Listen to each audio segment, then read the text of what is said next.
there slai auch na déisnar hosa bhilteach agus is gan maithar agus leidir a mí ó Waco tháinig síos agus ar bhna an bhilteachtaíomh an scoilte nuair hosa sé níor mu súla mór agus a chéadró eile was a bhí thart ar 67 gasar man sé gimmar ar Páirt Bheagse ag gimmar Rugbaí agus ionta ruda agus ó chuinte mééis bheith gimmar agus éis bheith an áras sport. Bhíos ag de Buitléar cad a bhí tíocht agus sin léite go maith ag fearóg agus glamda go hálan Colm de Buitléar agus tána sé sin muinte le gCeathrú head cíal agus ina haidón agus chulagan eile Barbara gachtaine bhfuil baint ag Colm de Buitléar.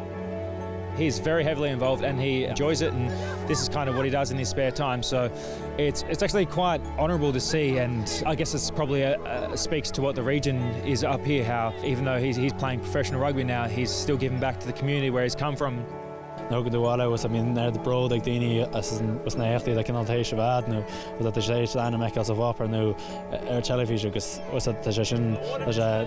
ionach a chluiste agus is tíocht amach teo agus gháil ag na imirí bag agus in himirí sa tochaí bhfuil anach go sinart. Dúirt ar na cín slám gur mé ceanna ché daoine ar imar go